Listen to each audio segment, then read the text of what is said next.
Greetings everyone, welcome to The Exchange. My name is Paul Amonio, and in our premiere episode we speak about a sensitive issue, or rather matter, femicide. Over 500 women were killed in the country between 2016 and 2023. Over 170 women were killed in 2024 alone. In 2025, several cases have been reported. Now with me in the studio to help me ponder on this matter is Daisy. She is the founder of Niache Nisome Initiative. Daisy, welcome. Thank you for having me. How have you been? I've been amazing. Nice to see you. Nice to see you. Happy New Year. This is the first time. Yeah. Thank you for having me. You're welcome. Yes. So tell us more about you, Daisy. So my name is Daisy Anyango, and I'm a founder of Niache Nisome Initiative in the sub-county, Homa Bay County. And also I'm passionate when it comes to matters related to women and also girl child. And also I'm a media practitioner, and here I am today with Paul. Thank you for having me. Tell us more about Niache Nisome Foundation. So Niache Nisome Foundation, it's a foundation that I began it 2 years ago, and it's located in Homa Bay County, that is in Deo sub-county, where I've been going around schools, educating girls in matters about life, and also supporting those from vulnerable families in terms of school fees, and also maybe if they're not in a position, the basicity of school issues that maybe we can be in a position to help, and that is how the Niache Nisome Foundation was formed. Amazing. Yes. So I feel like we have the right person to, actually speak about these matters. Exactly. So to my first question, Daisy, I just want us to understand maybe what are some of the primary factors that contribute to, this rise of femicide cases in the country.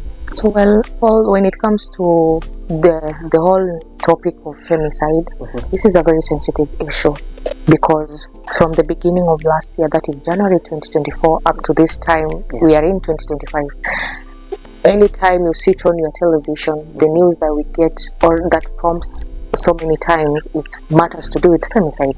So just to go direct into your question, Paul, I feel like even for our society today, they have really legalized the matters to do with gender-based violence. Like, we've been taking it as a norm. You find it out that a man beats a woman out there. Maybe a small girl is involved in activity to do with like violence and all that, and we take it as a norm, as a We've society. not been taking it seriously. Exactly. Yes, as a community, So I feel that the gender-based violence also has been a very big primary factor for the leading cases in femicide. And also another thing that I can say is the legal framework. Now you find out where in urban centers and also in rural centers, you find people in urban center, they can really access the legal matter framework. But now when you come into the rural society, the legal framework is not evenly distributed.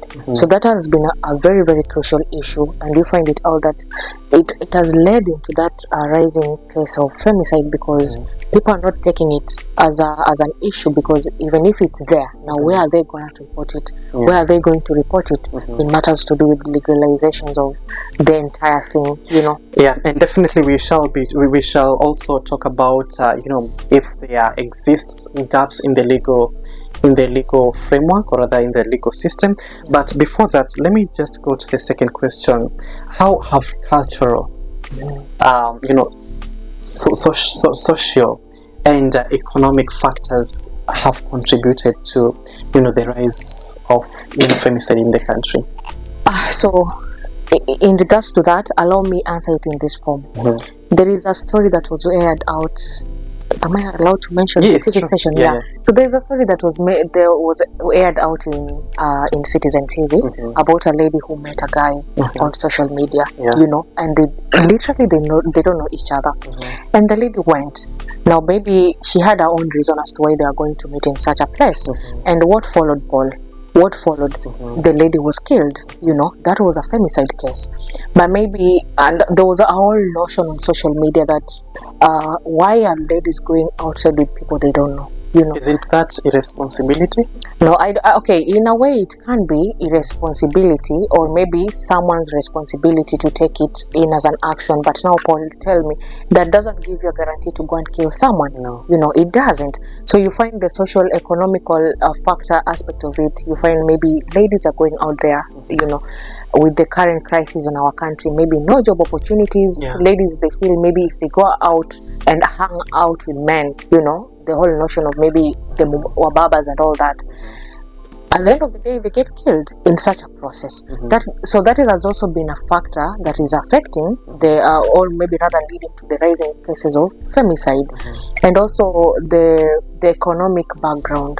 You find that let me use this as an example. Maybe if I'm a woman in my house and also my husband is there, and maybe rather where I'm working, I'm not maybe I'm in the high side of being paid, and my husband is not getting anything. At the end of the day it will create tension in that house, because maybe if I fail to do something, then it will lead to that violation that you have to do it. And maybe in that process, if I fail to do it, and then it will be a whole issue in that house. I'm not saying in all households that one happens, but in so many cases, they do happen, because if maybe someone fails to do it, it becomes an issue, and in that matter, it leads to violation, maybe, or rather the violence itself. Yeah, and such cases comes in. Okay, like you said, we've been seeing, so many stories on our television, social media, and, we've been listening to them on, our radios. It begs the question, are there specific regions, that, are more affected than the other regions? Yeah, Paul, they are there. They are there. And the one region that I can really state, and it's very sad, that is in Nairobi. Even when you take the statistics from the news, it's been happening a lot in Nairobi. Take an example of from last year, January, that is in 2024, up to December 2024. Nairobi was leading in terms of statistics, because of the high population and also the criminal rates in Nairobi. People have taken it as a norm, and it has led to that rising number of femicide. And also a region like Nyanza, Nyanza. Let me also talk from where I'm coming from. That is in Dewa sub-county. There have been those cases where you find a husband beating a woman, or maybe taking something, beating the woman, and nothing is done, because maybe from that region there is no specific place where they can go and even report the matter, and so that has been a whole notion, and it's not something good to talk about as a country as at now. Yeah, so when we speak about these matters, and when investigations are done, most of the times you find that what's actually happening between the two people, now the victim and the perpetrator, of the act, most of them are found to be intimately related. Most of them are in intimate relationships. So it begs the question: what exactly happens? What exactly happens between two people? Is it that they cannot resolve their own matters? Is it that that there are so many disagreements? What is it that our girls wanajiingiza katika uhusiano? Ni kipi hasa ambacho kinafanyika kati ya hawa watu wawili? Naam, Paul. Na kitu ambacho ningeweza kusema ni kwamba kuingia katika mahusiano si vibaya.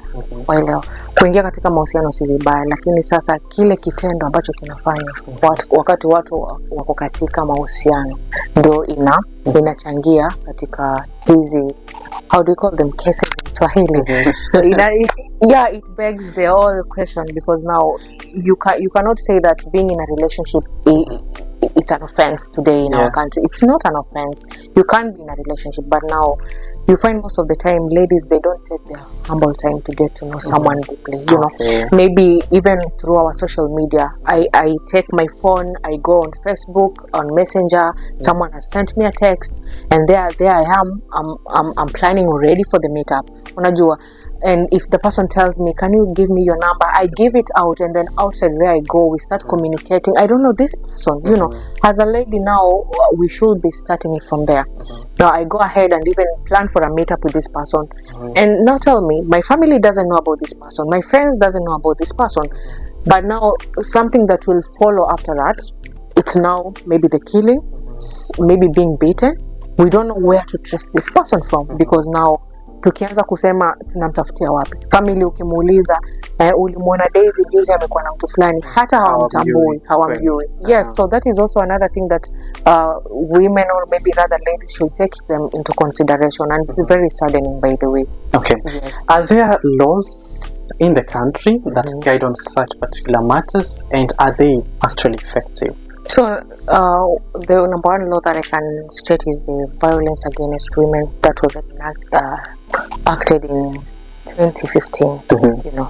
But now it brings the question, with those many cases that has been aired out there, we haven't seen, okay, a few of them have been brought on board. We've seen a few people getting justice through those laws.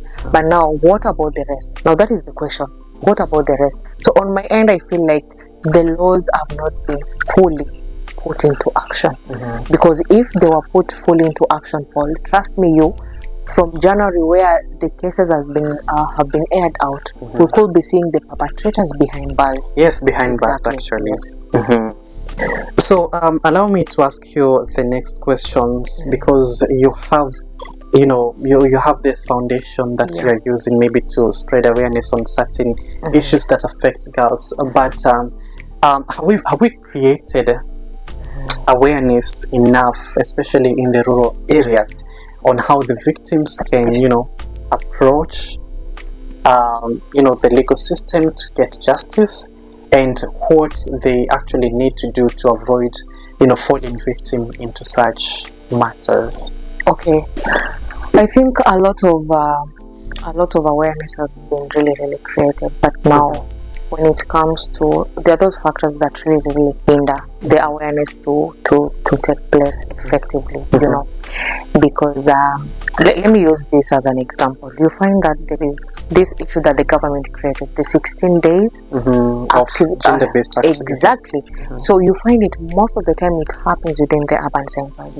What about the rural place? So I feel by so saying, it means that the people from my area, the rural side of it, they haven't been in a position maybe to know more about the awareness. Like, even they can't be in a position to ask themselves, like, what is the awareness all about? Because they don't do them, Maybe that place where it's happening, it's within the exact town. But what about the people within the remote areas? And I feel the awareness should be taken, deeply into the rural areas, because that's where we have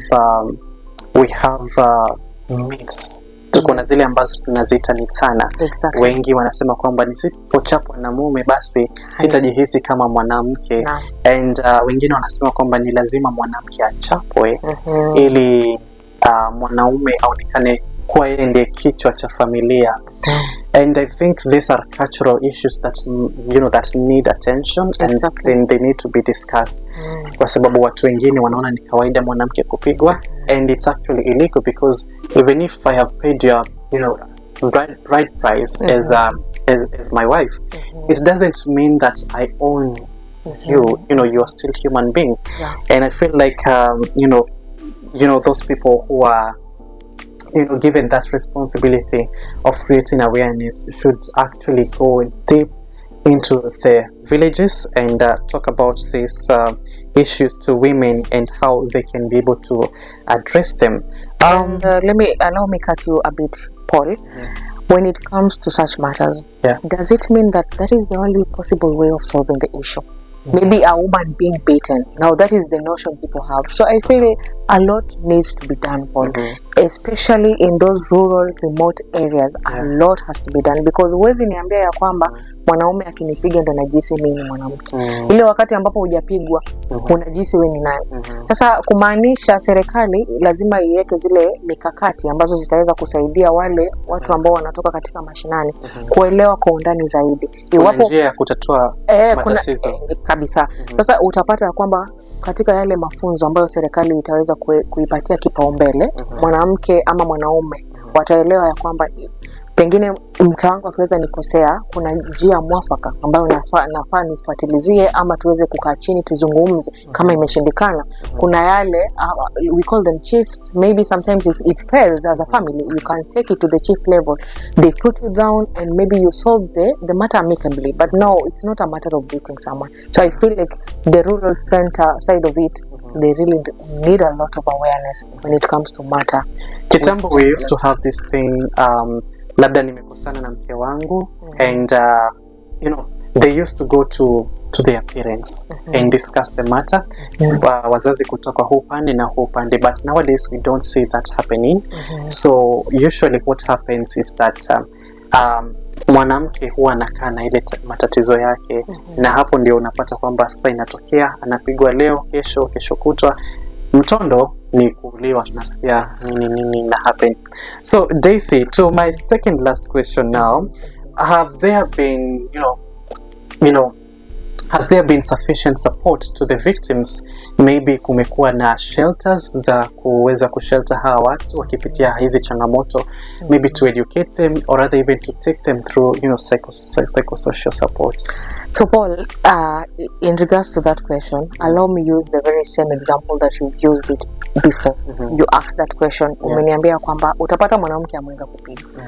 Na kitambo wangekimbilia wazazi. Pengine mzazi angeweza kumsaidia kutatua ile mgogoro ambayo iko kati yake na mume wake.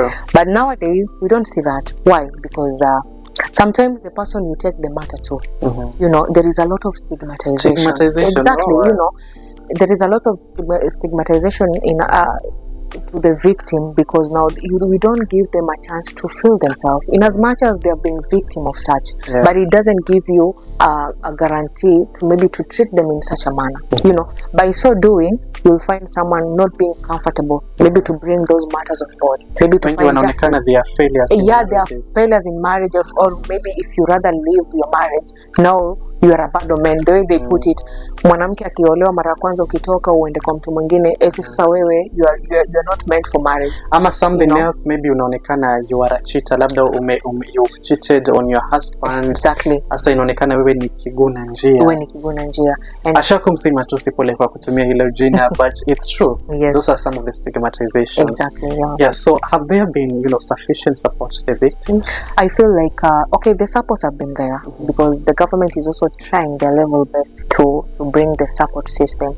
We have got those can I call them the rescue houses? Yeah, rescue centers. The rescue centers for the victims. But now they are there, Paul. And another thing that I can say, they are more available in the urban centers. Ukikuja town huku unazipata kwa wingi, lakini kule nyumbani tunazipata wapi? Na iwapo kama zipo, utapata idadi ya wale ambao wameweza ku affected, they cannot cater for it. Another thing I can say, it's a matter of finances, because it requires a whole lot of finances, because if those people go there, they need people to talk to them in matters to do with their mental health, they need to eat, they need to get shelter. It's not easy. So it's a global cost that now people should find a proper way in terms of also funding these people, so that they can be in a position to also help these victims. So I feel like finances has been an issue, and also inadequate resources in terms of helping to help the victims, and also to let me just say for now, it's a matter of the resources and also finances. And also another thing that I can say, you find the victim themselves, they don't find confident in these people that they're bringing their matters on board to. Sometimes someone might bring the issue, na kesho utamuona yule ambao umeweza kumripoti yuko pale nje, hajachukuliwa hatua yoyote. Kwa hivyo tujaribu kuziba mapengo yote, iwe ni kwa legal system, mambo na kuongeza hizi ambavyo ni vituo vya kuweza kuwasaidia hawa ambao ni waathiriwa. Exactly. Yeah, so coming to an end of this particular topic kama show, Daisy, lazima we try to suggest some of the solutions. Maybe what should be done to ensure that we curb the cases of GBV and femicide in general? So this plea goes to the government, Paul. You know, and I feel like any person watching this video, the legal framework part of it, you know, the legal framework, can we just try in as much as we can? I know we are trying, but we can do more beyond that, which we are doing. You know, there is no need of someone bringing a case on board. You know, maybe for that person to find justice, it takes a whole 5 years. Now tell me, before that 5 years, someone is working out there. Maybe today he has done it to me. Tomorrow he will be walking around doing it for somebody else. You know, and also another thing that I really let us learn to create awareness even on our social media handles. You know, let us learn one or two things out of it. For example, this now goes also to ladies out there. You cannot tell me today you've met someone on Facebook, tomorrow unaenda kule kukutana naye. There are things that we can avoid from our own side of the story. You know, get to know this person. Who am I meeting? You know, as in there are those crucial points that you should be knowing about this person before you make an initiative of going to meet them. And also another thing that I can say, that let us create more awareness. More extreme awareness into both urban areas and also to the rural area, where people will get to know matters to do with femicide, matters to do with gender-based violence, how are they supposed to be handled, you know, because utapata mtu sometimes ameweza kugongwa na mwanaume hajui ataripoti wapi. Pengine anapigia mamake simu, atamwambia ai mami, mimi nimeweza kugongwa na mwanaume wangu. Mamake atamwambia kama ndio imekushinda rudi, ama pengine atakwambia mwanangu najua unaweza how they exactly how will you vumilia such a marriage point? So it's not giving, you know. So I feel like let us learn to take those steps for ourselves before even the government gets to in a position to actually help in also curbing entirely. But it begins with us. Let us try and also take the personal level where we can do it. Hali ambapo imetushinda pengine imeshafanyika, wacha serikali iweze kuingilia kati, because si kila mtu ni DCI. Tunaweza wafikia wale pengine wameweza kutuumiza, you know. Now there is where the government comes in. Wataanza kumtafuta, wampate, akiweze kupatikana. Asante sana. There you have it. They say that justice delayed is actually justice denied. And to the main, I think it's our, you know, individual responsibilities. Let us take care of women. They are human beings as we are.